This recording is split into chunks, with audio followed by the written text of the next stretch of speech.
Es muy importante que nosotros estimulemos a nuestros estudiantes. Este seminario tiene que ser una muestra de ese trabajo que estamos haciendo todos. Es la única manera de generar conciencia, motivación, sentido de pertenencia. Uno como estudiante se alegra mucho de ver a su profesor dictando una charla diferente a la del curso que uno ofrece. Porque a uno lo ven 2 veces a la semana, sea micro, macro, cualquier. Pero cuando ven al profesor hablando de un tema que se sale un poquito del curso y que es un tema de pertinencia, de relevancia, creo que eso es un buen ejemplo para estimular no solamente a nuestros estudiantes, sino también, ¿por qué no?, para elevar el nivel académico. Sé que este seminario queremos, lo abrimos. Jairo, nos tocó más la época porque el semestre está cerrando, pero es un orgullo tenerte aquí inaugurando este espacio, que lo queremos hacer importante. El alma académica de nuestro departamento tiene que ser este seminario. Por aquí van a desfilar colegas de los diferentes grupos que nos van a mostrar su trabajo. Esta vez nosotros hemos querido incentivar la participación de los estudiantes. Por eso vamos a pasar una lista en donde, pues, los que quieran, sobre todo los estudiantes, porque quien asista por lo menos al 90% de las charlas que vamos a ofrecer en este seminario, le vamos a dar un certificado de asistencia. Obviamente a nosotros los profesores pues no necesitamos eso, pero eso es muy valioso para los estudiantes que están construyendo su hoja de vida. Y eso habla muy bien cuando un estudiante va a una entrevista y dice, usted participó de un seminario, ¿qué tan bueno? Eso habla bien. Así que para los estudiantes es extensivo para que multiplique esta idea y que los miércoles estén atentos. Va a haber una programación, la vamos a anunciar con tiempo para que efectivamente se inscriban y puedan participar. Y al final, pues si cumplen con ese compromiso, les daremos un certificado de extensión. Bienvenidos también las personas de afuera, eh, profesionales, académicos o personas del sector público, del sector privado que también nos están acompañando y creo que es importante porque es una manera también de visibilizar el trabajo académico que hacemos. No es más, profesor Jairo Humberto, muchas gracias por aceptar esta invitación y bueno, le doy la palabra para que comparta con todos nosotros su conocimiento. Muchas gracias, profesor Ramón Javier. Mil gracias a Héctor por la invitación. Me siento muy complacido por estar en este espacio del seminario del Departamento de Economía, sobre todo por, digamos, ser la sesión de apertura de este semestre. Y con la aclaración que le decía a Héctor, que no se trata de presentar un trabajo académico específico, sino un panorama, una visión con este título que he querido plantear y en el cual se recogen varios de los trabajos que hemos adelantado, sumado pues a la opinión eh, sobre distintos aspectos del sistema de salud. Debo decirles que en los últimos ya 3 años hemos estado bastante activos y yo diría que ya en periodo de desgaste, y lo vamos a notar en la presentación, porque ya comienza en las últimas semanas a escasear datos sobre el registro de lo que ha pasado. Natalia Arias, quien está presente, es egresada de nuestra maestría en políticas públicas. Ella me ha acompañado en estos años, muy activa en lo que ha sido el seminario permanente de reforma al sistema de salud que hemos tenido con otras universidades del país. De manera que voy a sumar máximo 1 hora, si me lo permiten, para que tengamos una discusión abierta a partir de sus comentarios, inquietudes o preguntas. Y dispuesto pues siempre a continuar en la discusión, tanto lo que significa los aspectos académicos. Podemos ver que acá surge todo un semillero de preguntas e hipótesis de investigación, pero también lo que significa la comprensión de nuestro sistema de salud y, muy importante, la coyuntura, en este caso política y económica. Esta es entonces la agenda que me he propuesto. En primer lugar, puntualizar cuáles son las contribuciones que desde la economía podemos hacer al estudio del sistema de salud. Muy importante el mensaje para profesores, pero también para estudiantes, ver cómo desde la economía de la salud podemos fortalecer nuestra formación en economía. En segundo lugar, cómo es que podemos hacer la lectura del sistema de salud colombiano en términos de su diseño y la evolución que ha tenido en estos ya 30 años. ¿Cuáles son los aspectos políticos de la reforma? Yo menciono que ahí tenemos el plan A, con el que el gobierno viene insistiendo desde que hizo su propuesta de gobierno, el plan B que viene ejecutando a fuerza, y seguramente hay plan C, D, E y los que siguen. El plan B no es Benedetti, es B por seguir al plan A. Y finalmente, ¿hacia dónde debería ir la reforma al sistema de salud? Yo espero que resistan la hora de presentación, pero un resumen. ¿Cuáles son los mensajes que quiero dejar en esta charla como provocaciones? En primer lugar, que definitivamente la ciencia económica contribuye a la comprensión y solución de los distintos problemas que presenta el sector salud, pero algo muy importante que podemos chequear en varios premios Nobel es que desde la economía de la salud, del estudio de la economía de la salud, se han hecho aportes significativos al desarrollo de la teoría económica. En segundo lugar, voy a insistir en este punto, que los sistemas de salud definitivamente constituyen una solución a los fallos de mercado que estudiamos en salud, tanto en la provisión de los servicios como del seguro de salud, y están inspirados en buscar dos propósitos fundamentales: cobertura y protección financiera. En tercer lugar, el sistema de salud es un buen ejemplo, bueno, quitemos el bueno, es un ejemplo de el diseño, digamos, de un sistema basado en conceptos económicos, y este ha permitido al país definitivamente alcanzar unos buenos indicadores ahora sí en materia de cobertura y protección financiera. En cuanto lugar, y créanme que ha sido pues un motivo de mucha actividad intelectual en los últimos 4 años, movido por una preocupación que me asiste, y es que yo siento que en general hablamos del sistema de salud y la reforma sin reconocer lo que el país tiene.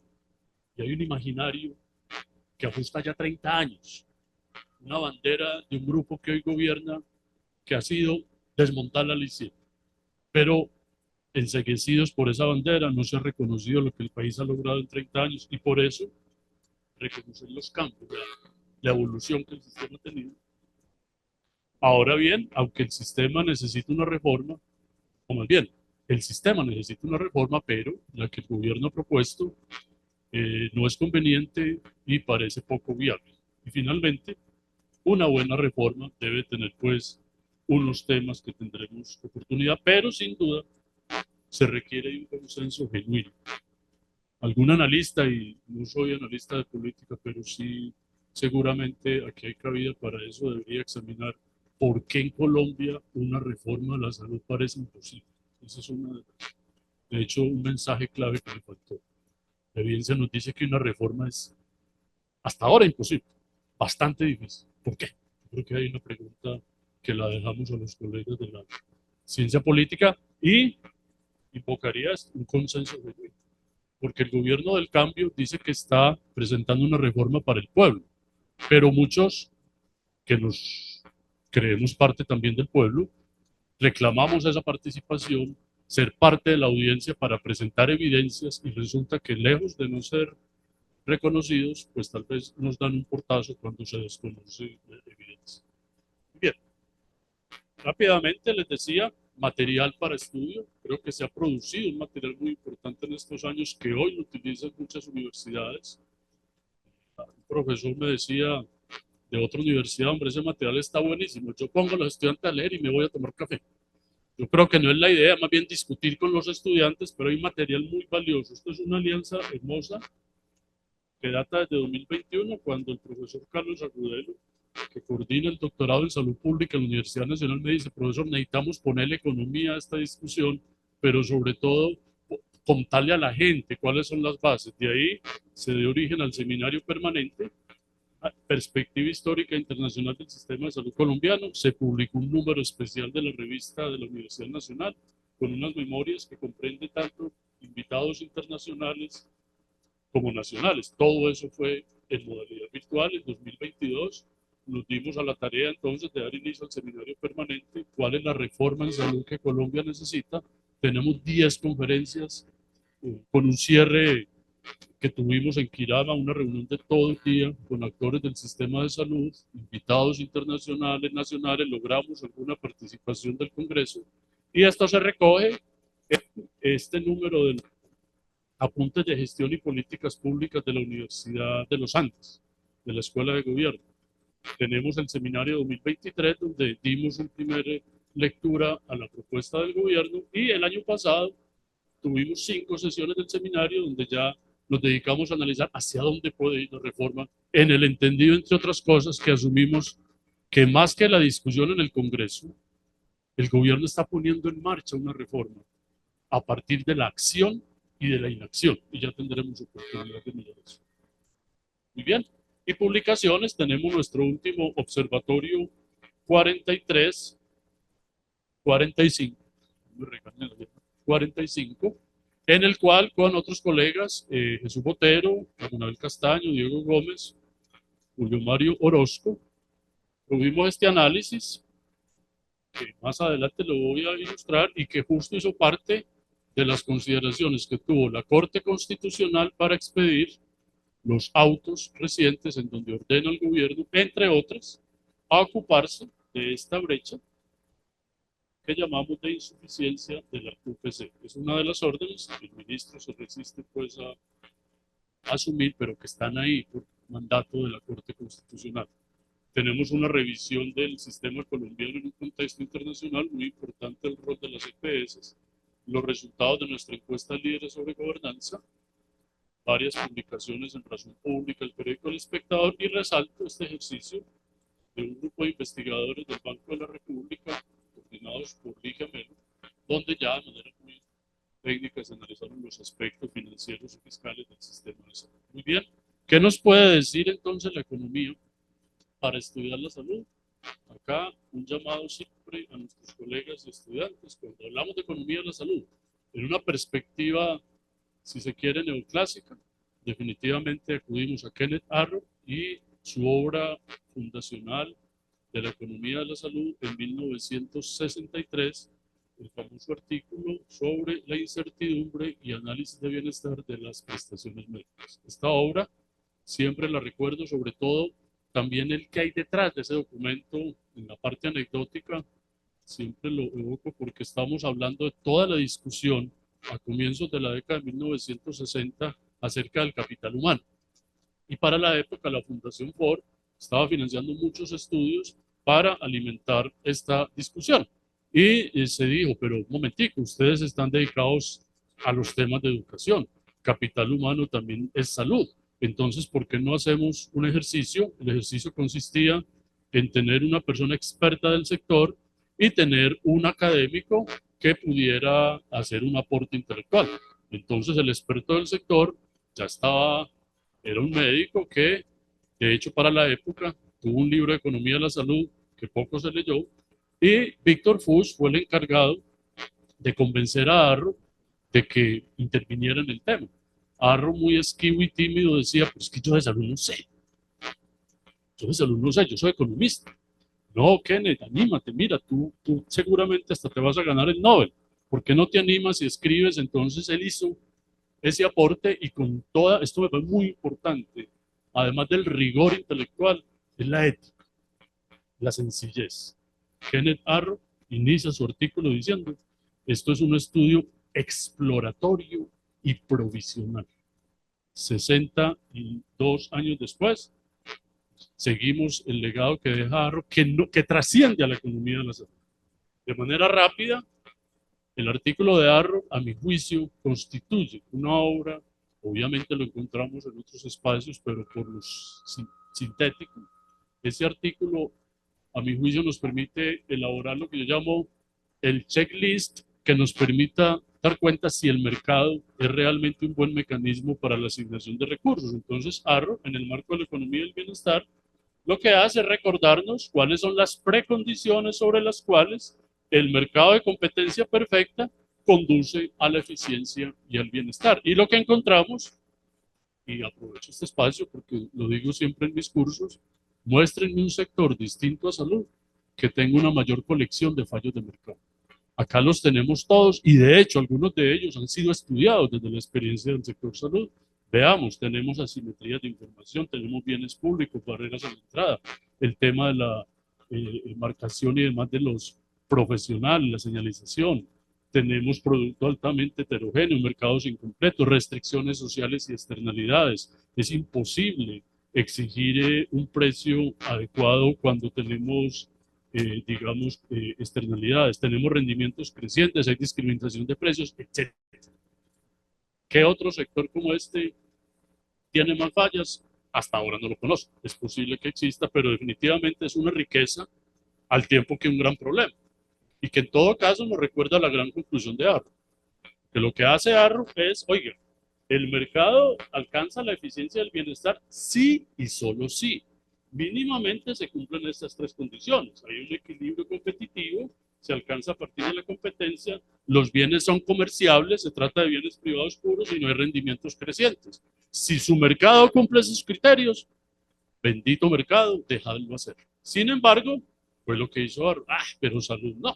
La mirada que yo hice hablando con gente en 1963, al darme cuenta de cómo funciona salud, me doy cuenta que no aplica y que por lo tanto el mercado es tajante, categórica la conclusión, no es un buen mecanismo por el cual será posible asignar los recursos en salud y alcanzar la eficiencia del bienestar, de modo que se requiere de mecanismos de no mercado, como la acción colectiva o la coerción pura y simple. Una manera sencilla de probar la hipótesis de Arrow es acudir a la historia. El sector salud nació de la benevolencia, los hospitales nacen de la acción colectiva de las comunidades religiosas, de personas, caso Hospital San Vicente de Paul, una familia que dice, entregamos este terreno para que en la ciudad se construya un hospital. El hospital no nació como firma con ánimo de lucro. Y segundo, Estados Unidos. El rancho de Arrow es la mejor demostración de la evidencia acerca de cómo el mercado no conduce a la eficiencia en el bienestar. Es el país del mundo que más ha permitido el juego libre del mercado en salud, es el país del mundo que tiene el mayor gasto, por lo menos 16% del PIB. El segundo no está detrásito, respirándole en la nuca, está como en el 11%, para que veamos la magnitud de lo que significa el gasto en salud. Y segundo, bienestar. Ya hay países de América Latina, como Chile y Cuba, que superan algunos indicadores en salud a los Estados Unidos. Entonces, difícil poder sostener, desde el punto de vista al menos moral, que un país pueda gastar tantísimo en salud y los resultados sean inferiores a los que alcanzan otros países. Muy bien, entonces el sistema de salud es una solución a los fallos del mercado. Definitivamente es esa puerta. Arrow no habló del sistema de salud, estamos hablando de 1963, muchos siguen diciendo en Estados Unidos no hay sistema de salud. Hay un conjunto de sistemas, si se quiere, uno privado que pesa mucho, el seguro privado, y tenemos unas opciones públicas como el Medicare y el Medicaid, pero no hay un sistema y por lo tanto Arrow lo que habló fue de soluciones de no mercado, pues acá la tenemos, una solución, si se quiere, política. Conformemos un sistema de salud como un conjunto de organizaciones, instituciones en el entendido de las normas y recursos que estén dedicados a producir acciones de salud con el propósito fundamental de mejorar la salud de las personas. Entonces, así reconocemos tres objetivos para un sistema de salud, cada uno de los cuales puede ser objeto de la definición de unos indicadores que nos permite evaluar su desempeño. Definitivamente, el propósito supremo tiene que ser mejorar la salud, a partir de indicadores como una mejor esperanza de vida, una menor tasa de mortalidad infantil, mortalidad materna, mortalidad por causas prevenibles, etc. En segundo lugar, brindar cobertura, lo cual significa dar respuesta al problema que planteó Arrow, no lo he mencionado. El gran problema que nos deja Arrow es que las personas, las familias, están expuestas a realizar un gasto catastrófico debido a la enfermedad. Si padezco una enfermedad, tengo que hacer un gasto que pudiera desbordar mi capacidad. Y a eso le llamamos gasto catastrófico. Por lo tanto, y repito, la historia nos lo demuestra. Si no existiera el sistema de salud, si estuviera entregado al mercado, sería muy poca la gente que pudiera asistir, bajo la lógica del mercado, a comprar servicios. Uno puede comprar ibuprofeno, pero difícilmente puede comprar medicamentos mensuales para una atención de alto costo, para un tratamiento de diálisis, para una insulina, para un trasplante. Esa es la idea del gato catastrófico y por eso entonces la idea es necesitamos un mecanismo, llámese seguro, llámese sistema público, que garantice que las personas en caso de requerir atención acudan a un servicio y lo más importante, que es lo que nos preocupa en la parte económica, que no tenga que realizar gasto o que haciéndolo este no sea catastrófico, no sea empobrecedor. Sí, pago una cuota moderadora que no me quita mucho, pago un recurso que no me va a generar implicaciones fuertes en mi patrimonio. Y el sistema se estructura en tres funciones fundamentales. El sistema lo estudiamos en estas tres funciones con mucho detalle. Hoy seguimos, de hecho, una propuesta de evaluación de desempeño donde tomamos una a una las funciones con las subfunciones, las áreas de desempeño que son las que evaluamos pensando en eficacia, en efectividad, entre otros. La regulación o rectoría, usualmente que tiene que estar en cabeza del Estado, la definición de normas, la orientación de las políticas. Tenemos la financiación, que en sí misma agrupa tres funciones. Ya las vamos a ver. Y la provisión. Una representación de este sistema, siguiendo a Ann Mills, de la Escuela de Economía de Londres, quien nos acompañó en uno de los seminarios, este esquema de tres agentes. Partimos de reconocer un poco la relación directa médico-paciente, médico-proveedor, que en una condición de mercado pues significa yo pago al médico y el médico me presta un servicio. Esto tiene un capítulo amplio en la economía de la salud. La profesora Sara es uno de los campos que aborda y hoy se tiene mucha, digamos, investigación en torno justamente a los comportamientos de uno y otro. Esto en el entendido que la relación es directa. Lo que suele suceder es que esa relación no es directa y, entre otras cosas, dada esta profunda simetría que se presenta entre los dos. Por eso, en lenguaje un poco coloquial, yo menciono, se necesita un tercero entre los dos. Llámese asegurador, llámese intermediario, llámese agencia estatal, que sea la que module esa relación. Y en el caso de la existencia de un asegurador, pues aquí comienzan las funciones de financiamiento. Alguien tendrá que recaudar los ingresos, ya no para pagar servicios, sino para financiar el sistema. Entonces hacemos aportes, por ejemplo, vía la cotización o el impuesto general. Esas cotizaciones, esos recursos, pueden ir a un fondo común o, como prima del seguro privado, estar en manos de los aseguradores y son los aseguradores entonces los que van a contratar con los prestadores. Y el gobierno, por supuesto, está allí dirigiendo el sistema. Tengamos este esquema en la cabeza porque más adelante lo vamos a aplicar para hacer lectura del sistema colombiano. Tenemos tres agentes: población, prestadores, aseguradores, el gobierno como quien está regulando, pero también va a participar de la financiación y sin duda puede por acá participar con agentes estatales, bien sea aseguradores o prestadores.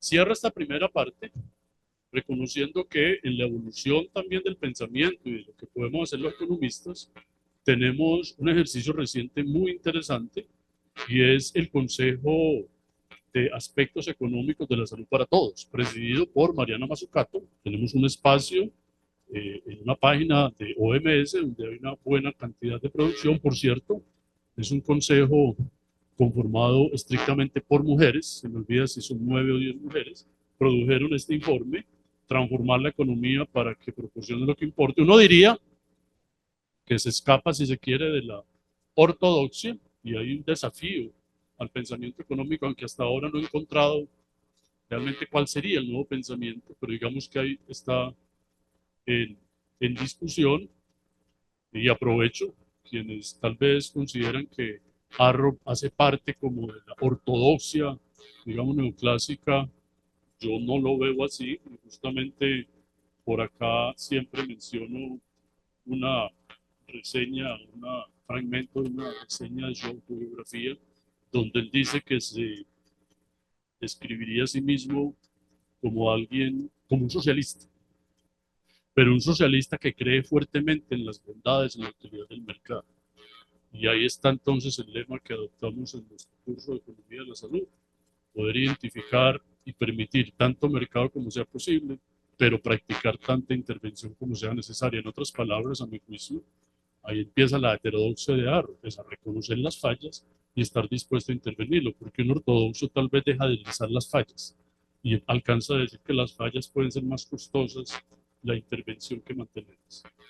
Con ello, entonces, conectamos con el llamado a un nuevo pensamiento en donde el Consejo de Mariana Mazzucato plantea cuatro ejes y una serie de recomendaciones centrados en la idea a que hay un propósito mundial, es alcanzar la cobertura universal en salud. Yo creo que es donde Colombia ha dado pasos muy importantes. Esto significa que toda persona que requiere una atención en salud tenga la garantía, el derecho de acceder a ella sin que incurra en un gasto, digamos, significativo. No significa que sea gratis, sino que esa atención no ponga en riesgo su patrimonio, no tenga que realizar gastos catastróficos. Entonces hay una serie de ideas acá, digamos, en desarrollo, incluyendo, muy importante, es la innovación y el fortalecer la capacidad del sector público, reconociendo sin duda el fortalecimiento de la confianza y la alianza público-privada. Muy bien, ¿cómo podemos entonces hacer la lectura del sistema colombiano? Les había pedido guardar en la memoria el modelo de los tres agentes, acá lo vamos a representar para Colombia. Una población, unos aseguradores, que son las EPS, y unos prestadores, que son las EPS. Esos son los tres agentes del modelo. El gobierno ha querido sacar un agente de ese sistema, de ese modelo. ¿Se puede y hay sistemas sin ese? Sí, señor.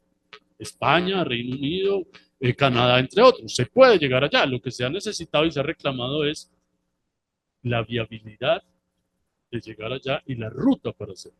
Brasil, entre otros, pueden dar ejemplo de que no se necesita asegurador, pero, repito, más que tratar de trasplantar un sistema, la pregunta es cómo garantizar los objetivos. Tenemos una rectoría a cargo del Ministerio de la Supersalud y la ADRES, que funge como el Fondo Único de Salud, y ese ha sido uno de los desarrollos más importantes que ha tenido el sistema colombiano en los últimos años. La ADRES solo existe a partir de 2017, y esto es adelanto ciertas cosas. Lo que yo observo especialmente a partir del Ministerio de Salud de Alejandro Gaviria, entre 2012 y 2018, fue el aprendizaje, y él lo dice así, de que en Colombia una reforma en salud no es posible, es difícil. Entonces es mejor jugar a unas reformas graduales, un paso a paso, y si uno observa qué ha pasado con el sistema en los últimos años, así lo ve, cómo el sistema gradualmente se ha modificado, y eso puede ser más significativo que una reforma de choque. Este es un caso clarísimo donde hay consenso de las ganancias para el país, y haber que darle forma a tanto así que hoy se quiere que sea incluso el mayor protagonista, concentrando las funciones de pago.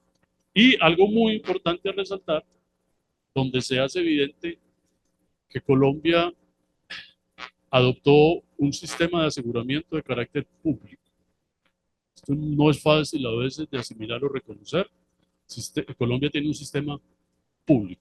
Es financiado con recursos públicos, vía la cotización y los impuestos generales, y se garantiza a la población un seguro obligatorio igual para todos. Eso le da la connotación de público, solo que la decisión que tomó Colombia en el marco de la discusión de la Ley 100 es que se entregó la administración de ese seguro a unas agencias llamadas EPS, de las cuales se tenían experiencias. El origen de este modelo es Alemania, pero sobre todo Holanda. Colombia se valió de la experiencia de Holanda, en donde se tiene un seguro público a cargo del fondo, pero se delega su gestión a las aseguradoras mediante un mecanismo financiero. Es la famosa UPC, que este año ha estado en primera plana todos los días. Es la unidad de pago por capitación, que es el equivalente a la prima del seguro que recibe el asegurador.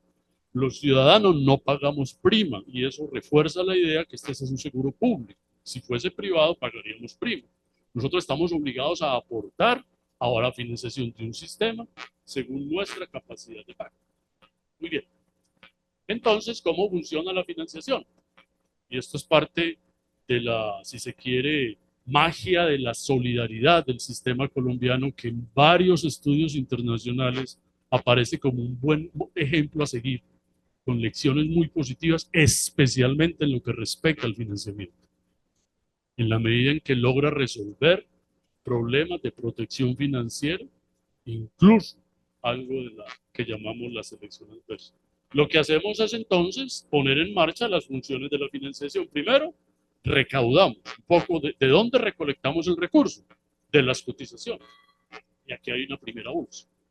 Esta ha cambiado mucho y se ha reducido. Yo creo que aquí la reforma, esa gradualista que yo llamo, va a mitad de camino.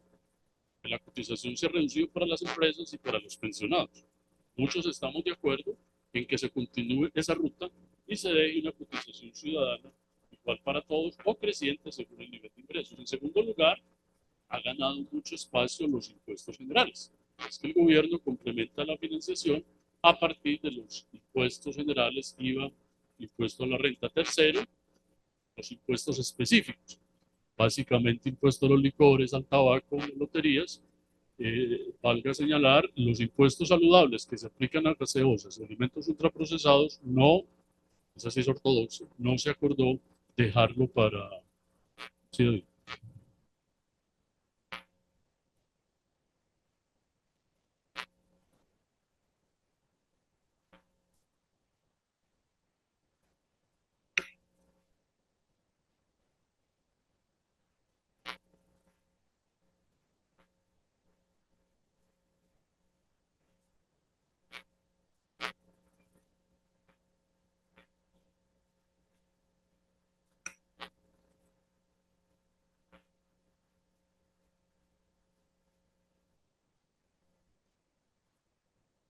no, el sistema se diseñó de esta manera. Ah, la ley 100.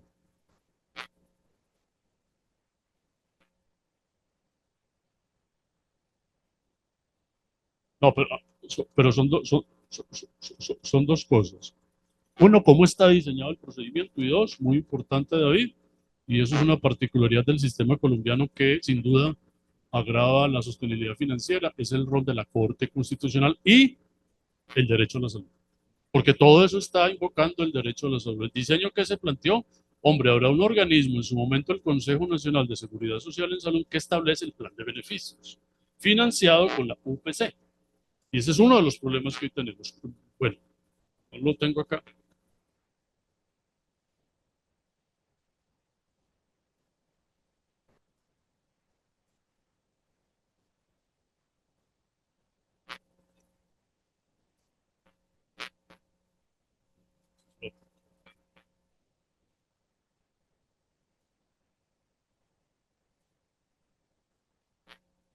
Bueno, David, si me permites, yo termino y abrimos la discusión, temas que sin duda son parte de ella y muy, muy importantes, este en particular, porque es un desafío permanente. Entonces tenemos la recaudación que financia el sistema y aquí podemos empezar a ponerle picante. ¿Cuál es la obsesión por una reforma en salud? Esta bolsita puede estar sumando hoy 100 billones de pesos. Y en el fondo, digamos, aparece la ortodoxia o si se quiere, creencia sobre el rol del Estado y el mercado. 100 billones de pesos. Y entonces algunos dicen, en manos del mercado, que se la han robado, que las EPS, que todo es imaginario, que ha hecho mucha carrera y que entonces hoy dice, es hora de lograr que ese recurso sea manejado con directamente agencias estatales. Otra mirada extrema, 100 billones de pesos para entregársela a los políticos y los que estamos conociendo y reconociendo por estos días. ¿Qué le puede pasar al país si se elimina, si se cambia el modelo que hoy tenemos para que haya una mayor injerencia estatal sobre ese recurso, incluyendo la vínculo con campañas políticas? Entonces, una lectura, estoy lanzando, si se quiere, provocaciones, y acaso deslices un poco que hay detrás de eso. 100 billones de pesos, difícilmente tengamos otro presupuesto de esta magnitud. A partir de la recaudación, aquí es donde viene esa magia de la solidaridad, ADRES es la que reúne todo el recurso. Y a ese ejercicio le llamamos la mancomunación. La ADRES, como Fondo Único Nacional, recoge el recurso y enseguida lo asigna. En primera instancia, directamente a las aseguradoras para financiar el plan de beneficios en salud. A propósito de lo que menciona el profesor David, si quiero puntualizar algo, es que Colombia fue pionero en la adopción de lo que llamamos un plan explícito de salud. Esto es una lista de servicios, medicamentos, procedimientos cuya correspondencia financiera era la UPC. Esto es, uno iba al médico antes de 2015 y el médico decía, voy a ordenarle un servicio, un tratamiento, un medicamento, abro la lista blanca para mirar si está en el POS. Si no está en el POS, o problema, porque entonces lo paga usted o busca un mecanismo como la tutela a ver si lo entrega. La ley estatutaria de salud, esto es un cambio muy importante, la ley estatutaria de salud, ley 1751-2015, nos llevó entonces a adoptar ya no un plan explícito basado en una lista blanca, sino un plan implícito, de manera que ahora lo que tenemos es una lista negra que está excluida. Y eso es un desafío muy complejo porque la propia industria farmacéutica juega la idea de penetrar en el mercado nuevas tecnologías y demás, y si no están expresamente excluidas, se concluye que están incluidas y se debe garantizar su prestación. Ese es un reto muy grande que tiene, digamos, el regulador, en este caso, para estar vigilando las tecnologías y poder decir si se excluyen o no se excluyen. Si no se excluyen expresamente, significa están incluidos. De manera que hoy, el médico lo que haría es, yo quisiera que usted reciba un procedimiento, consulto la lista negra, ahí no está, luego sí está incluido. Y a la luz del derecho y toda la jurisprudencia, tienen que garantizarle eso. Y está, ahora, de todas maneras, el país ha seguido jugando un poco con inercia, como he dicho así, como que las cosas han cambiado siguiendo todo igual. Si bien decimos que hay un plan implícito, se mantiene la idea que la UPC financia lo que hoy se denomina plan de beneficios en salud, pero hemos oído hablar también en las noticias de presupuestos máximos. La idea es que también hay que financiar, reconocer aquello que no está cubierto por la UPC. Un medicamento de alto costo, por ejemplo, que no se ha incorporado en el plan.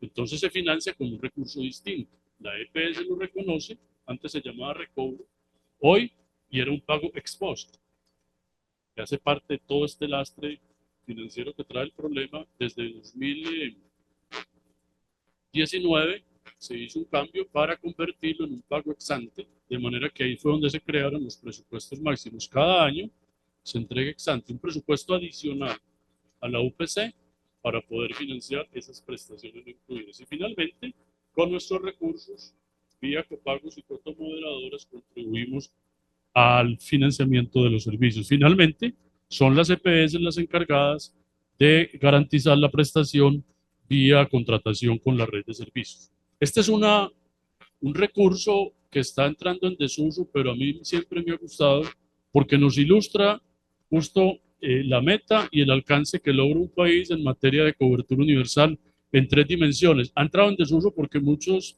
reclaman la cuarta dimensión. Entonces ahí se me daña pues traer esto en cuarto en la medida, y tienen toda la razón. Lo que nos tiene que preocupar es el acceso efectivo. Y esa es una de las críticas sobre el sistema colombiano. A mí no me diga que todo el mundo está cubierto cuando hay gente que no puede acceder. Y ciertamente es un problema. Entonces este cubo lo que nos plantea es que un país, el que sea, se enfrenta a 3, si se quiere, digamos, propósitos de política. Primero, a quiénes cubrir, donde la dimensión completa, la magnitud completa se refiere a la población del país. ¿Con qué cubrirlos? Donde esta magnitud sería el conjunto de tecnologías disponibles en el mercado. ¿Y cómo financiarlos? Donde la distancia vertical sería el gasto total en salud. Entonces cada país va llenando esa cajita. Y el área azul es lo que el país ha logrado. Colombia entonces tiene bastante llena la caja, en varios sentidos. Primero, prácticamente toda la población está cubierta. Hoy podemos decir, yo estoy cubierto por el sistema, estoy afiliado. Dos, esto es un dato clarísimo de cobertura y es acerca del plan de beneficios. En promedio, 95% de los medicamentos, procedimientos disponibles en el país está cubierto por el sistema. Por eso difícilmente cuando estamos hospitalizados, cuando tenemos una cirugía y demás, nos toca pagar, porque todo está cubierto. Cosa distinta a un sistema privado donde tienes una cirugía pero te cobran la anestesia, por ejemplo, o le van a cobrar a un especialista que no hace parte de su póliza. 95% está cubierto y creciendo. Y finalmente, si se quiere, el gran desarrollo que ha logrado Colombia es el gasto de bolsillo. Esto de bolsillo es un indicador de protección financiera muy potente que nos dice qué tanto tiene que gastar las familias, aportar al financiamiento total en salud mediante pagos directos, lo que pago en la farmacia, lo que tengo que pagar por consulta médica. Colombia, de hecho, es tal vez el único indicador dentro de tantos que tenemos en los países en donde podemos decir qué maravilla. De hecho, acá tenemos una relación, esto es muy importante en nuestros estudios de financiamiento, es la relación entre el gasto público y el gasto de bolsillo. Y acá recordamos también los planteamientos de Amartya Sen, cómo podemos llevar la salud a todos con dos mecanismos, llamaba él, y este es uno muy importante, la procesos que él llamaba impulsados por el apoyo. Vía el gasto público, logramos un menor gasto de bolsillo, lo cual significa estamos logrando el reto que nos dejó Barro, protección financiera. Ahora, hay un dato muy importante que se volvió un indicador, yo siempre lo llamo mágico, salió de algún trabajo que alguien hizo de esta manera, creo que es un trabajo econométrico, hombre. Cuando los países europeos y más desarrollados alcanzaron la cobertura universal, ¿cuál era el gasto público en salud? Y la respuesta fue en torno al 6%. Luego, eso se volvió una meta. Todo país deberá gastar por lo menos el 6% del PIB en salud. Colombia está ahí, junto con Uruguay, en América Latina, pero lo que quiero resaltar, miren, el tamaño de la bolita o del círculo se refiere a cuánta es la cobertura universal. En Colombia ya estamos en torno por encima del 80%.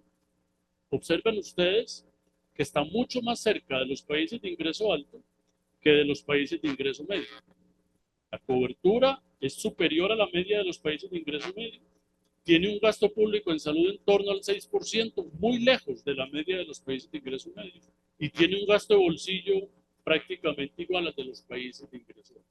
Este es a juicio de todos los que estudiamos este tema, el gran logro que ha alcanzado Colombia a nivel macro, como sociedad, difícil de reconocer cuando tengo un problema, una barrera de acceso, por supuesto, pero es que no.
Por afiliación y tampoco al momento de recibir servicios, excepto el SISBEN hacia adelante.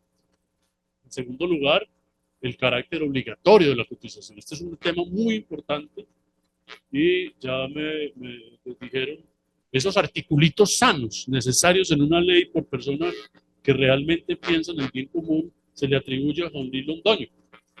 Al momento de discutir la ley 100, oiga, pero la gente va a tener un incentivo a no estar en este sistema porque las personas de ingresos altos van a preferir un seguro privado.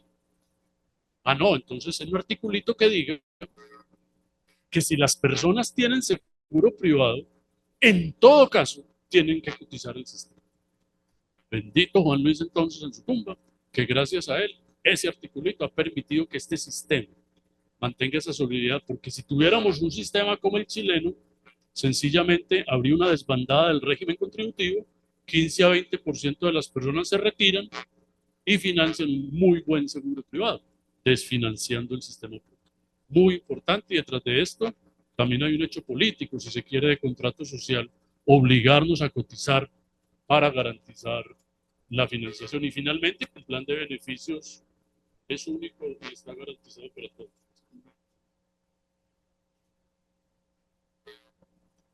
Bien, entonces vamos a los aspectos políticos. Una mirada rápida, de largo plazo, ya son 3 décadas. Por cierto, el sistema está cumpliendo 30 años. El 1 de enero de 1995 se abrieron las puertas, no del buen humor, sino de las EPS, donde se dio inicio a los primeros afiliados que decidieron trasladarse del IS o población que inicia su vida laboral se incorporó a una EPS. Yo en este resumen que está publicado y como les decía, esto se mueve todos los días, entonces ya me está cogiendo ventaja. Tenemos definitivamente, muy importante, esto es un aprendizaje para otros países. La base está en la Constitución. Colombia, después de Brasil, fue pionero en nuestra región en sus artículos 48 y 49, consagrar la seguridad social, la salud como servicio público, pero además abrir la puerta que fue sellada por la Corte Constitucional en 2008 para reconocer la salud como un derecho humano fundamental. Eso ha sido un logro muy importante en el desarrollo del sistema. Y la ley ordenó, perdón, la Constitución, que se desarrollara una ley que reformara integralmente la seguridad social, así como nació la ley 100. Un proceso político entonces que deberíamos revisar. Eso lo estamos haciendo, queremos, de hecho, con actores de aquella época, refrescar un poco, facultarle a los que no tienen por qué saber porque no lo vivieron, pero que sí pudiéramos comentarlo, qué fue lo que hubo detrás y por qué es tan difícil cambiar. De hecho, yo solo encuentro 2 leyes rápidamente que marcarían reformas parciales. La ley 1122 de 2007 y la ley 1438 de 2011. Pero en el camino, observemos, tenemos por lo menos 4 momentos históricos de intenso debate, de búsqueda de reforma, fracasado. En primer lugar, con ocasión de los 10 años de la ley, hubo una avalancha de proyectos de ley centrados en la idea de tumbar la ley, no más ley 100 con aquella bandera que les comentaba, o algunos de introducirle ajustes menores. Esto no prosperó, excepto la ley 1122, que produjo algunos cambiecitos. Posteriormente, en 2013, con el Ministerio de Alejandro Gaviria, se propuso una ley, la discutimos en esta universidad, fuimos críticos de esa propuesta, más que nada porque no resolvía los problemas. Fracasó en el intento, excepto que de allí quedó, hay que reconocerlo, en la ley estatutaria. El ministro Fernando Ruiz, en medio de la pandemia, propuso una reforma, la misma que fracasó en el intento, también la discutimos en esta universidad, fuimos críticos de ella, un poco para que quede claro que nuestro papel está es aportar, quien sea, no nos importa eso, es una ley que está buscando reformar un sistema de salud. Uno diría suficiente aprendizaje para que en un nuevo gobierno que quería ser distinto, pues jugara distinto. Y sí lo hizo, pero más negativamente. Y por lo tanto, esta es mi apreciación, el gobierno no aprende ni del mismo. Este gobierno no aprende ni del mismo. O sea, no quiso aprender del pasado y entonces presenta un proyecto de ley enseguida voy a pasar de largo, no le digo, ya me cogió ventaja, no puedo dar cuenta del día a día, porque definitivamente uno empieza a mirar la minucia y es una serie, es un juego realmente, no sé si dilema prisionero o qué, pero que no nos permite salir de ahí hacia un cambio como el que el país pueda necesitar. Ese proyecto fracasó finalmente cuando la Comisión Séptima del Senado lo hundió en abril del año pasado. Y cuando digo que el gobierno no aprende ni de sí mismo, es que volvió a presentar otro proyecto en septiembre del año pasado. Y hoy es noticia porque es parte del enfrentamiento en las bancadas en el Congreso. La presidencia de la Cámara de Representantes, el presidente, afín al gobierno, quiere que se agende la discusión. Los dos vicepresidentes, que no son tan afines al gobierno, acaso están en independencia de oposición, sencillamente dicen no se puede agendar, entre otras cosas porque se denuncian muchos vicios de trámite en este asunto. Entonces, estamos empantanados. Lo que sí quiero señalar a continuación, ilustrar, es que a pesar de eso, el gobierno ha puesto en marcha, si se quiere, la reforma vía el plan B. Paso esto entonces de largo, simplemente ya habrá oportunidad en otro momento, pero es todos los vericuetos que tenemos en estos 2 años, muchos anuncios, muchas discusiones, pero finalmente, bueno, señalemos como punto acá, luego de tramitar la ley, el 3 de abril del año pasado, se hundió el proyecto. Y hubo entonces, fueron 9 votos contra 5, creo, se me olvida, justo acá en la universidad, hubo una audiencia en, en el camino, allá estuvimos presentando argumentos sobre el particular y de alguna manera 2 argumentos fuertes, pero el más importante, que a mi juicio los senadores que hicieron fila para hundir el proyecto nos asistían muy buena razón, era la inviabilidad financiera. Y con eso se jugó bastante. Yo creo que el prestigio de muchos técnicos de este país, de los pocos que quedan en el ministerio, en el DNP, ha estado bastante en riesgo, incluyendo los propios ministros, porque se han dicho barbaridades, como que el gasto en salud pudiera reducirse hacia adelante si hoy gastamos más en salud pública, por ejemplo, y se mostró una gráfica llevando eso.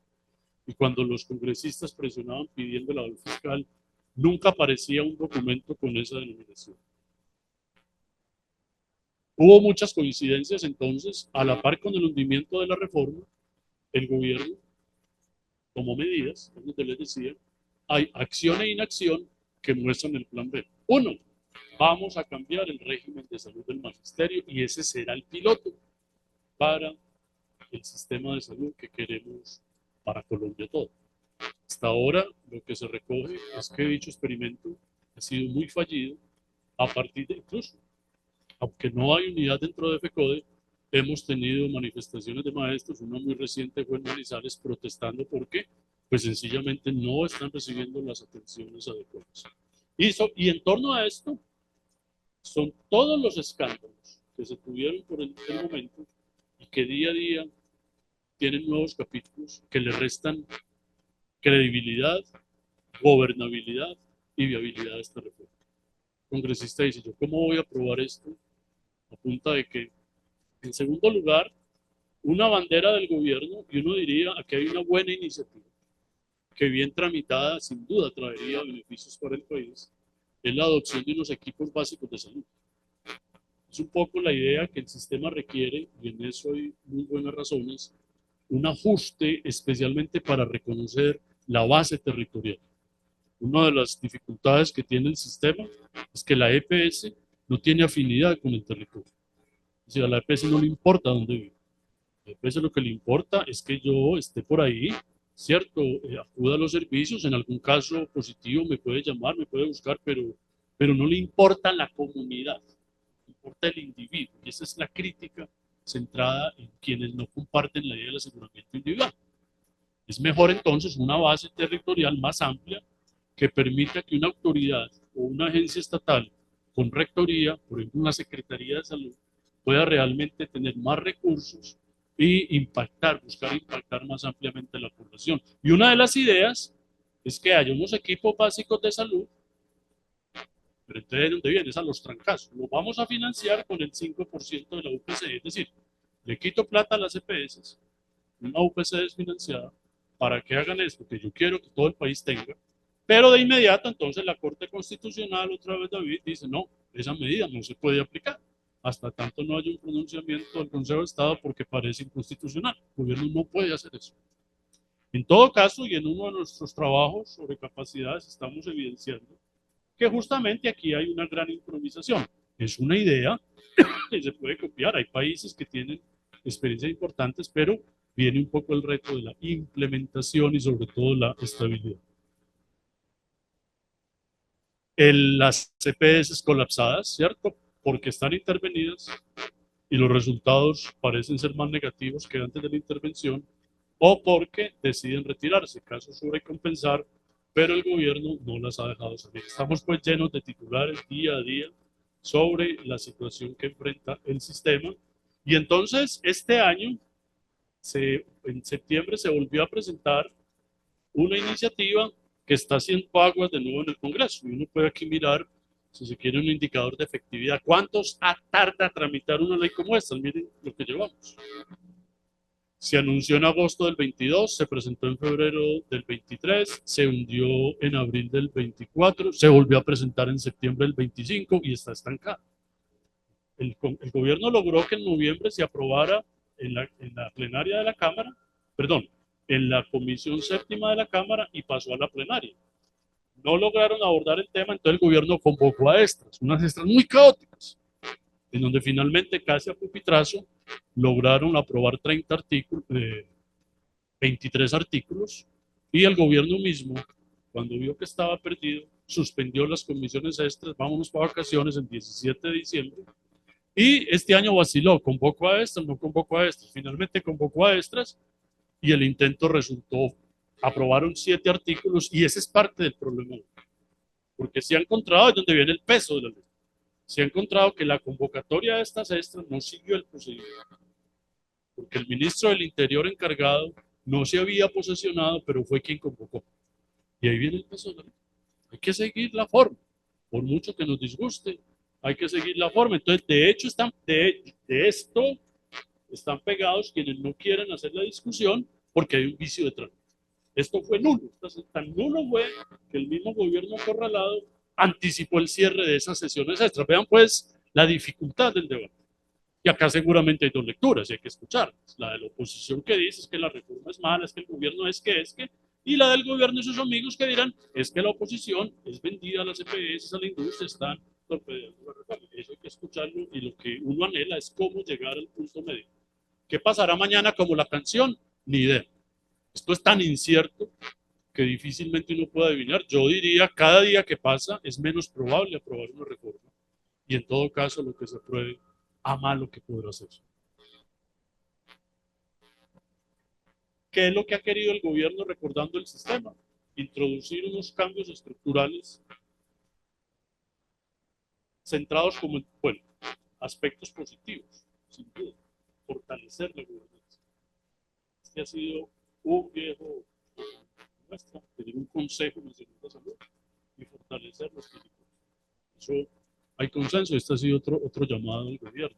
Hombre, yo creo que hay cosas como tan claras, como que el país las necesita, que se podrían tramitar más fácil, y sacando, y no enfrascarnos en esta discusión que no nos deja. ¿Por qué? Porque efectivamente, y pongámoslo pues en esos términos, recordemos la bolsa, 100 billones de pesos. Es que yo quiero manejar eso directamente acá. Hoy Adres lo que hace es contabilizar y entregar la plata para que otro la gire. Sí, eso fue lo que hicimos en el 93. ¿Quiero otra cosa? Sí, yo quiero otra cosa. Adiós a las EPS. No quiero EPS porque... Y que Adres sea el pagado. Aquí entonces hay ya una, si se quiere, minucia, ¿cierto? ¿Qué puede haber detrás de eso y cuáles serían los riesgos y pérdidas para el país? Justo entonces podemos mencionar el tema fiscal como la gran preocupación. El gobierno nunca ha logrado convencer cuánto puede costar su reforma y cómo financiar. Y sobre todo, cómo queda el ciudadano, que fue hicimos de hecho un sondeo con los profesores de las otras universidades, la gente cómo se decía, hay una gran preocupación, que le estamos viendo. Medicamento, autorización, cirugía, oiga, pero usted intervino la nueva EPS para que estuviera mejor y resulta que está peor. Entonces, esta es una de las gráficas que criticamos mucho, porque lo que planteaba el gobierno es que si se aprobaba la reforma, íbamos a tener un poco más de gasto al inicio y después iba a bajar. Hicimos fue buscar evidencia si algún país del mundo eso no existe, puede ser que Colombia lo logre, pero entonces enviamos pues los modelos que se tienen planteados para ello, porque las proyecciones que se tienen es que, y esta es una ley ya en economía de la salud, un hecho estilizado, el gasto en salud crece como porcentaje. ¿Podemos buscar que crezca menos? Sí. ¿Que se reduzca? Ese cuento es el otro. Papá decía, de alguna cosa nos hemos de morir. Cada vez queremos vivir más y mejor, para eso hay tecnologías, medicamentos. Luego, si nos escapamos de algo, la enfermedad que sigue, y la que sigue, y la que sigue, y soñamos, ya tengo 113 años, necesito atención, necesito cuidado. Y la evidencia, repito, la que quiera. Nosotros hicimos una mirada de 174 países, en 2 encontramos que se ha podido reducir el gasto público en salud, pero vamos a mirar el porqué y tiene que ver un poco con los indicadores, con ciertos casos que muy particulares. Es un hecho estilizado, y hay explicaciones de por qué el gasto en salud crece como porcentaje. Entonces, mire que introducir esto en un debate serio, tratar de convencer a un país donde hay gente que piensa y puede aportar, oiga, no, por favor, revisemos eso. Eso no es posible. No nos echemos ese punto. Gasto en salud no. ¿Podemos contener el aumento? Sí. Muy bien. Yo voy cerrando para que tengamos la discusión que la prometí con la mirada justo sobre la evolución que ha tenido el sistema. Al inicio teníamos una gobernanza basada en un Consejo Nacional.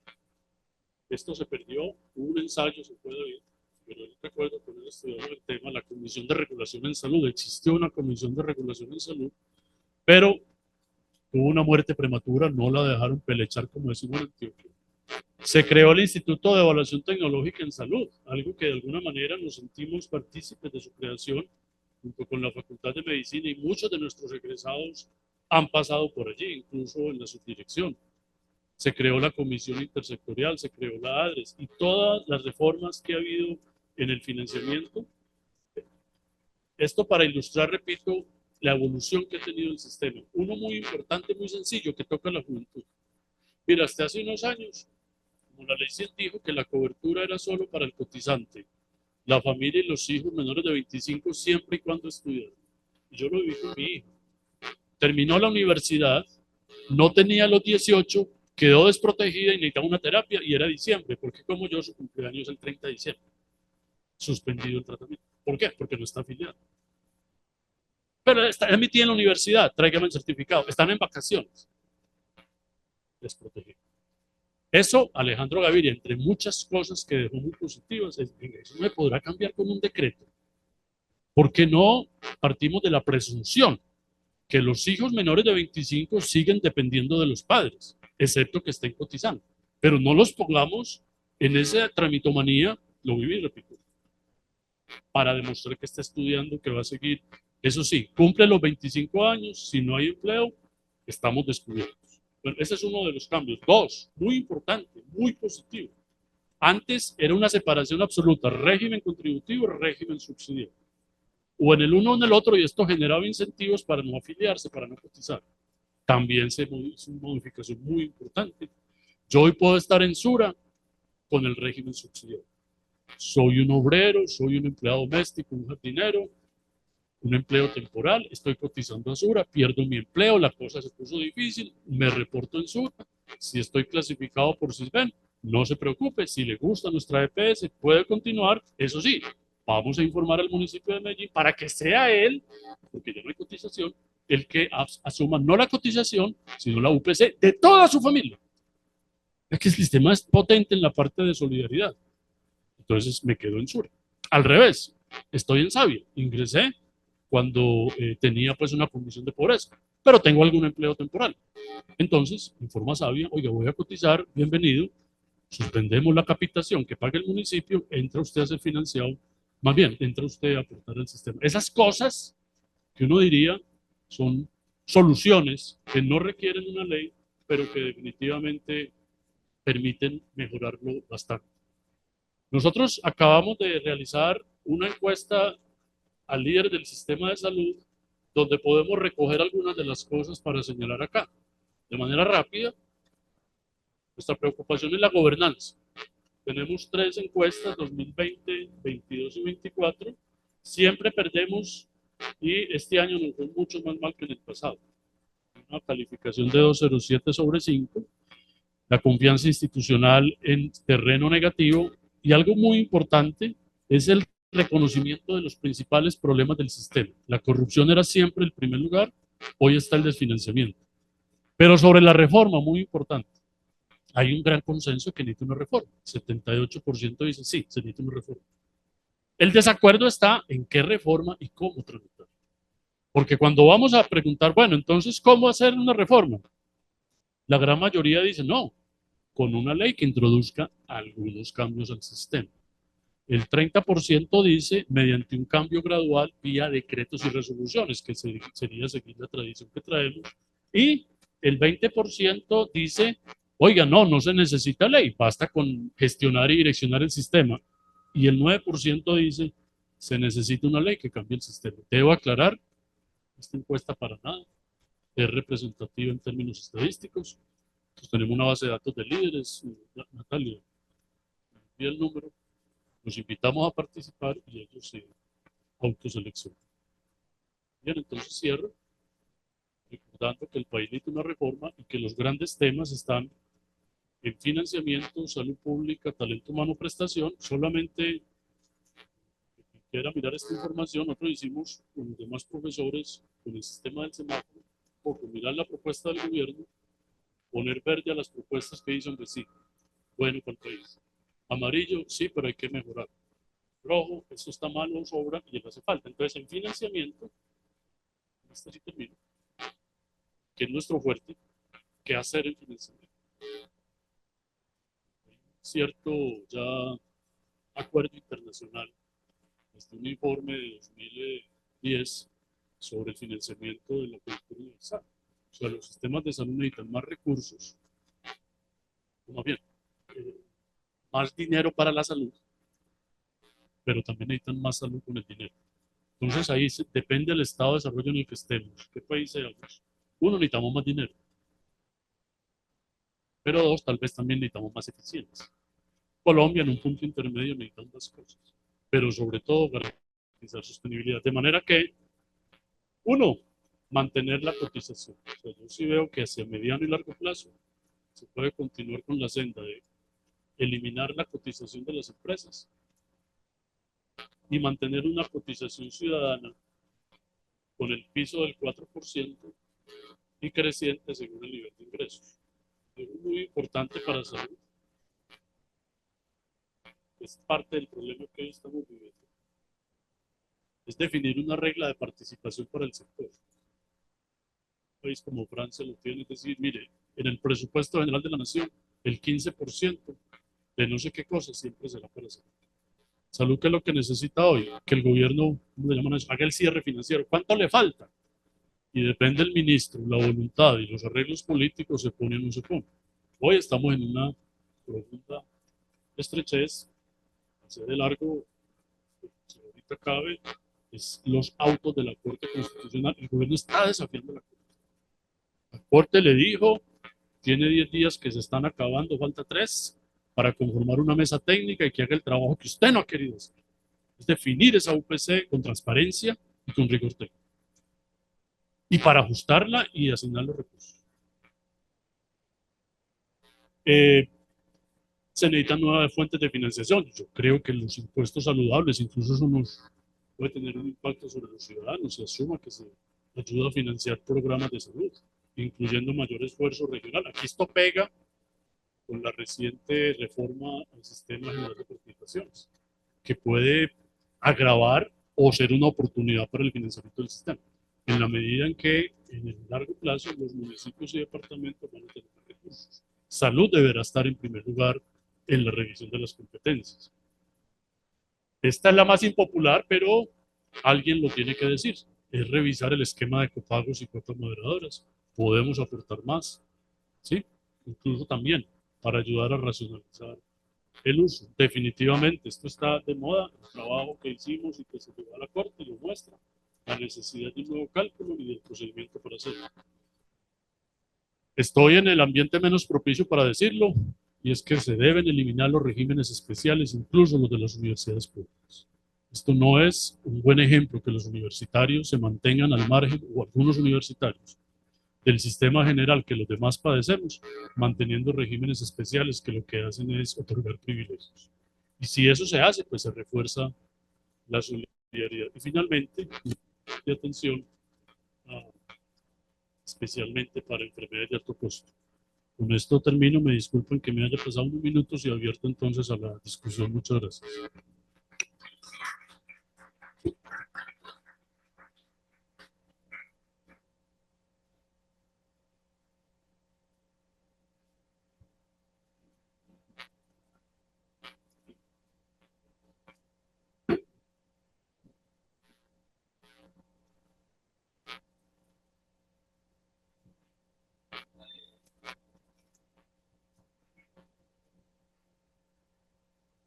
Daniel, pero entonces, para... Buenos días a todos, buenos días y muchas gracias al profesor Jairo Humberto.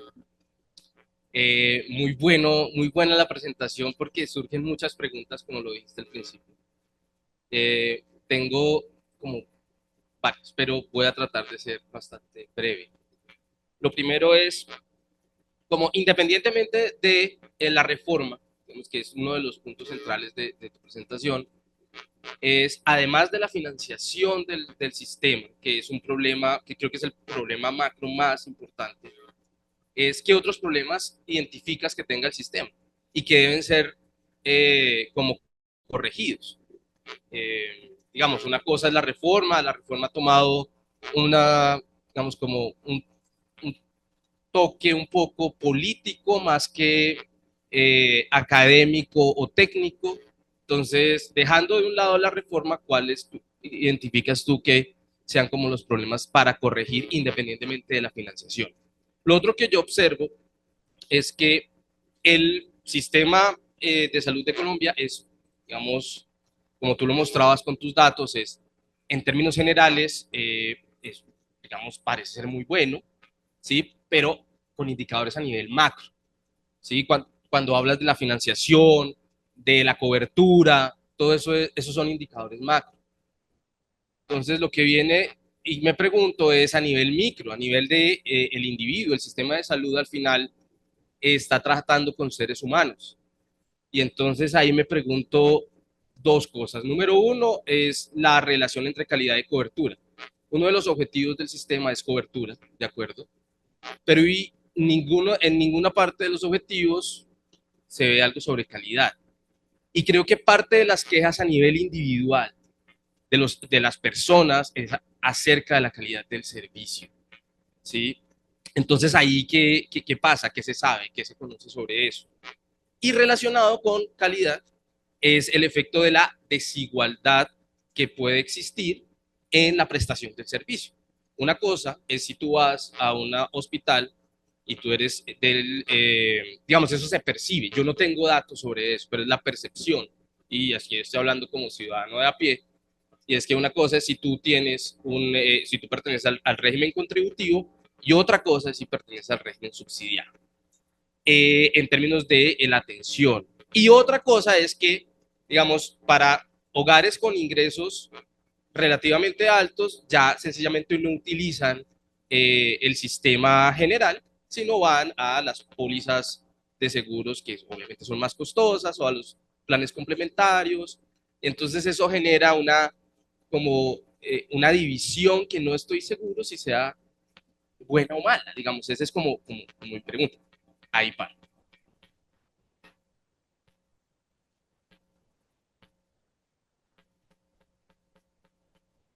Profe, no, muchas gracias por la presentación, demasiado claro. Sin embargo, quisiera consultarle en términos del financiamiento.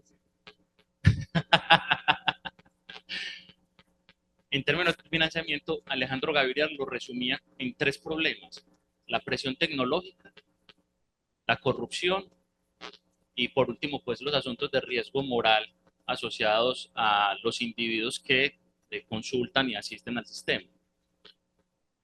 No sé en términos de la actual reforma o de los posibles cambios graduales como bien se podrían proponer, si estos problemas se tienen en cuenta o cómo se podrían abordar. Y otro asunto que me parece interesante de lo que se presenta es la insistencia de mantener las contribuciones de seguridad social. Sin embargo, como bien sabemos, la informalidad pues permanece estructuralmente alta y en ese sentido pues uno no esperaría que sea un mecanismo muy efectivo para apalancar el financiamiento. No sé si adicionalmente uno podría pensar en monotributos u otro tipo de formas para financiarlo, dado pues que el tema de contribuciones sigue siendo no solamente regresivo, sino, digamos,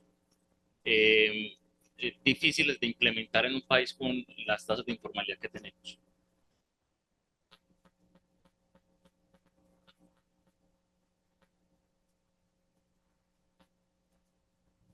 Gracias, colega Jairo, por la presentación la titulaste Economía y Política de la Reforma a la Salud, y yo me atrevería a decir que bien podría titularse Economía Política de la Reforma a la Salud. Obviamente que es un campo de análisis un poco más complejo, pero en efecto tenemos actores políticos y actores privados con alto agenciamiento político, llámese lobby, que están pugnando por unos recursos bastante generosos. Ya el profesor Jairo los planteó, 100 billones de pesos. Entonces hay una puja muy fuerte, uno lo puede analizar en el marco de la economía política de esta reforma, y hay un actor político muy fuerte, académico, que reivindica lo que es un eje muy importante, Jairo, que es salud pública.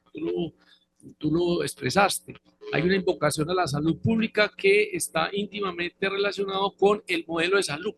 Una cosa es el sistema de salud, otra cosa es el modelo de salud, y ahí es donde justamente entra una crítica muy fuerte al actual sistema de salud, muy concentrado en la parte prestacional asistencial y poco preocupado por el tema preventivo, poco el enfoque territorial. Y yo creo que ahí hay una debilidad de esta reforma, no sé cómo la tiene el actual diseño de reforma, de darle mayor atención a lo preventivo y al enfoque territorial. Sabemos este país tan complejo de regiones donde hay personas que definitivamente no tienen acceso. Vamos a la Colombia profunda. Allá no hay un acceso amplio, así tengamos en teoría el 98% de la cobertura en el país. Entonces, profe Jairo, ese tema del modelo de la salud, que también está en primer lugar en la reforma al sistema de salud, porque finalmente muchos de nosotros estamos también muy no tan de acuerdo con el actual proceso de reforma a la salud, pero tampoco podemos ocultar los graves defectos que ha tenido este sistema de salud, un poco también con la corrupción. Todos sabemos el caso de Saludcop, etcétera, etcétera, que también hay que enmendar. Entonces, no sé si sobre esos aspectos generales, colega Jairo, podemos hablar un poco. Gracias.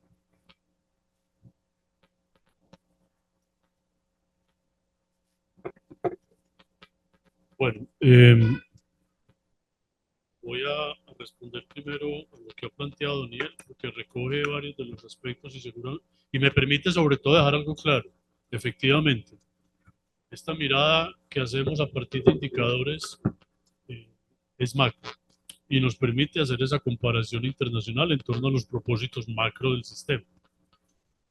Eso nos da una señal. El sistema o Colombia ha alcanzado logros muy importantes que debemos cuidar.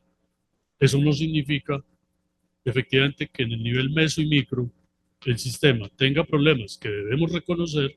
Sí lo dije al inicio cuando mostré el cubo, la necesidad de la cuarta dimensión, porque efectivamente no, a mí no me eche cuento de la solidaridad y el cubo, ¿cierto? No me están entregando medicamentos. No estoy satisfecho con el servicio. Sí, señor. Y esa es la discusión que tuvimos que haber adelantado en este tiempo y buscar salidas en torno muy importante a lo que plantea el profesor Juan, es el modelo de atención. Yo digo varias cosas un poco sueltas sobre esto.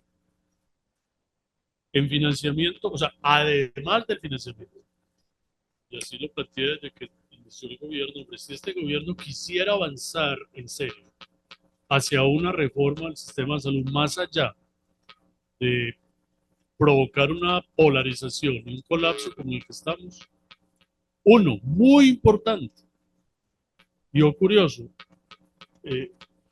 las órdenes recientes de la Corte apuntan hacia allá. Yo casi que tomo los autos de la Corte a partir de lo que yo escribí en el 22 y ahí sigue vigente. Uno muy importante es que el sistema no tiene un espacio de deliberación legítimo, con un agravante, que es una de las conclusiones con los profesores de las otras universidades, donde hay mejores analistas de política, y es que ya es difícil de recuperarlo porque el Congreso se apropió del debate. Esta es otra hipótesis muy interesante para abordar, Juan. La creación del sistema con un Consejo Nacional que tenía funciones de regulador y administrador, de alguna manera no dejó en la órbita del Congreso la discusión y las decisiones fundamentales del sistema. Y eso estuvo bien. Los congresos solamente recibían un informe anual y hacían o no control político sobre ese informe, pero había un consejo conformado por 14 personas, representantes de los sectores del sistema, que definían tres cosas fundamentales. El plan de beneficios, que en términos económicos sería la Q, la UPC, que en términos económicos sería la P, en este caso el precio del seguro, y adicionalmente era como la junta administrativa del fondo, aprobaba el presupuesto. A partir de un proyecto que nos inició Conciencia en aquella época, yo concluía con cierta arrogancia que el consejo padecía de una esquizofrenia múltiple. Tenía un trastorno de personalidad porque tenía tres funciones que chocaban. Era un regulador conformado por los propios regulados y adicionalmente asignaba los recursos. De esto se hizo un poco caso, y como dicen dicho, no se sabe para quién trabaja uno.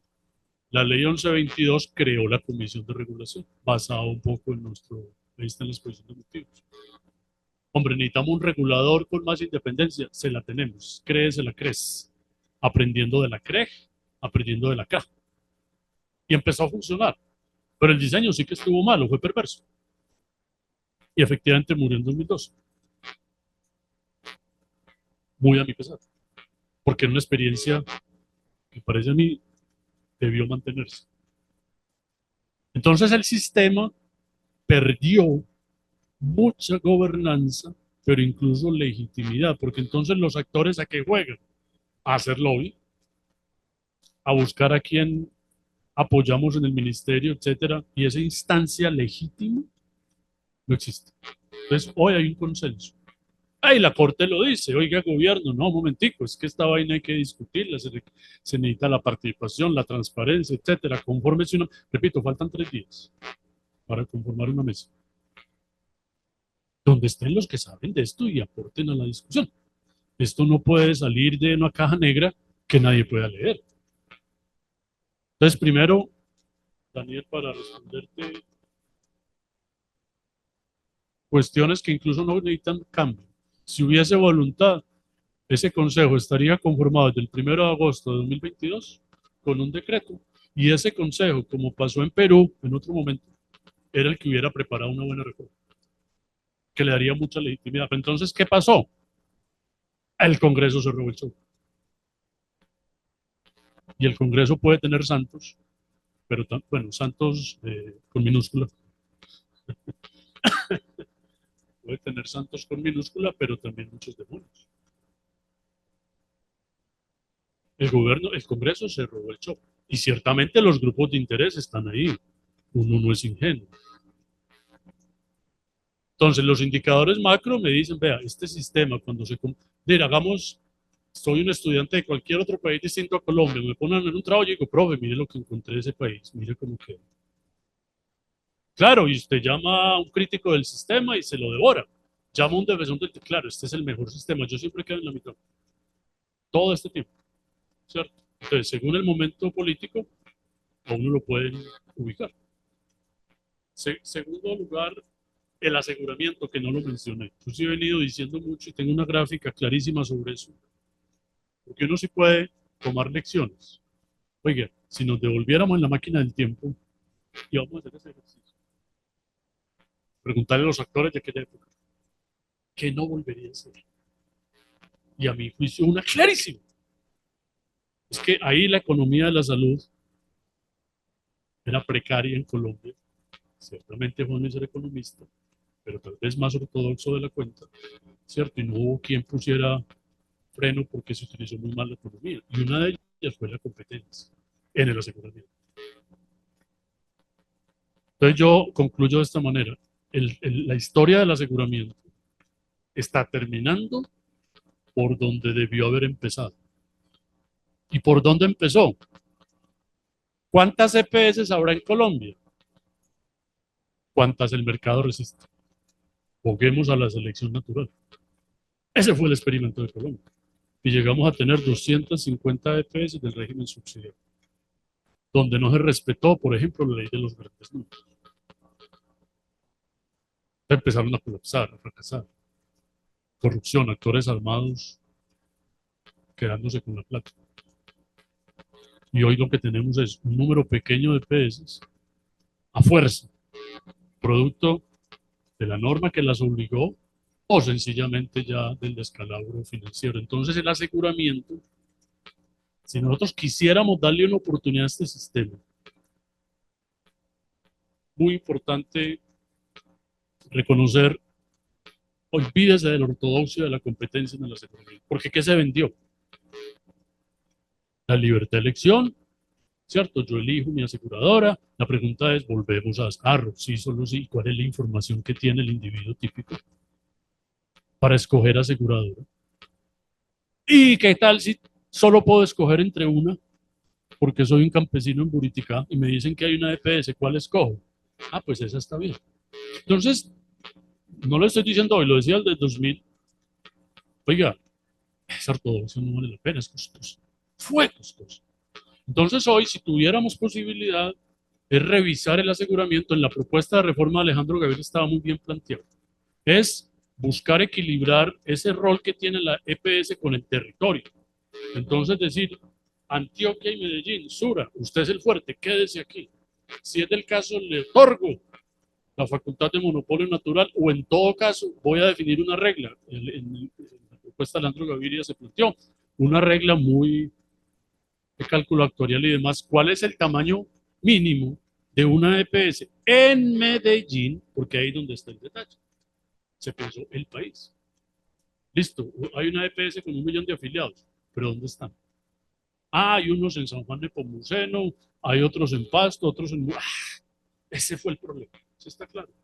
Y no se vinculó el aseguramiento con el territorio. Y siempre pongo de ejemplo el caso de Israel. Israel en su ley, que es un sistema muy similar, por no decir idéntico al colombiano. Allá se llaman las cajas.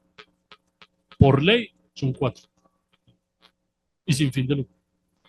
Mire la diferencia. Aquí, ¿qué se dijo? No, habrá tantas como el mercado resiste.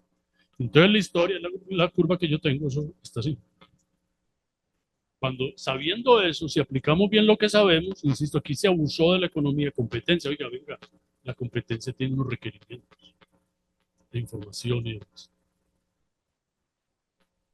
Y en salud pública, bueno, pero Daniel, la satisfacción tiene un problema, que Alejandro Gaviria lo menciona mucho.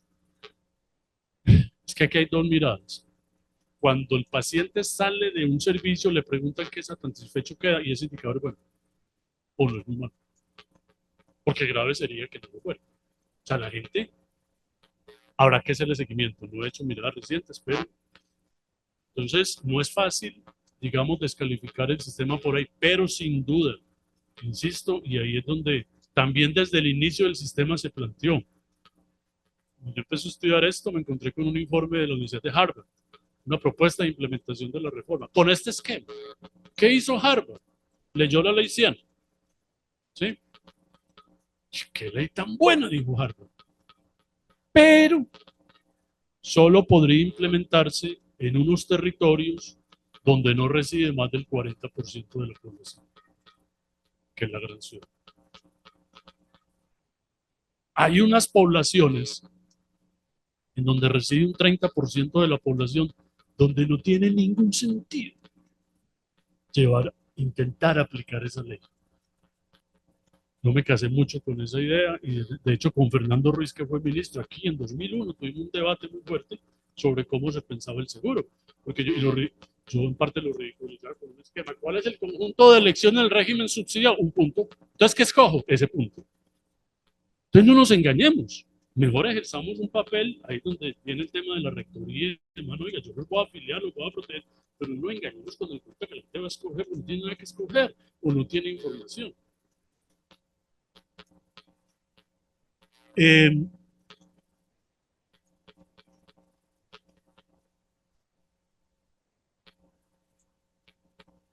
Entonces, viene el tema de la desigualdad a nivel territorial. Y efectivamente es donde tenemos que poner el foco. Estamos en una EPS en Medellín que podemos decir nos va bien. La pregunta es, ¿por qué las demás EPS que han tenido el mismo recurso no lo han hecho? Entonces cierro con lo que estaba diciendo. Sura es fuerte acá, le reconozco monopolio o reconozco una fórmula que me diga, para estar en Medellín, mínimo, 400.000 afiliados. ¿Por qué? Porque ahí viene el requerimiento. Porque ¿qué pasó en Colombia? Yo le delego el aseguramiento y asumo que ahí para adelante usted lo hace. Y ahí sí una falla típica ya de vigilancia. La gente sí está accediendo. ¿Cómo está accediendo? Porque entonces un drama típico, Daniel, es que me dan 3 órdenes. Laboratorio, medicamentos y digamos otro examen. Y puede ser que cada uno me manden a un sitio distinto. Entonces ahí viene, Juan, el modelo de atención. Yo creo que hay acuerdo en eso. Hay gente que ya sabe bastante de eso. ¿Cómo ajustamos eso? Insisto, a riesgo de que en la discusión terminemos diciendo no se necesitan las EPS. ¿Listo? Porque lo que tiene que predominar es eso. Y que la gente que está en esas zonas dispersas pueda realmente recibir atención. Cristian, yo no estoy tan seguro que la cotización sea regresiva. Y no sé si haya trabajo, se me olvida. Por ahí hay un trabajo, se publicó en Lecturas de Economía de Aurelio Mejía. Creo que se muestra que es progresivo, pero lo revisamos. Pero ciertamente hay esa duda. Oiga, en una economía tan informal, Jenny, el trabajo de ustedes, ¿verdad?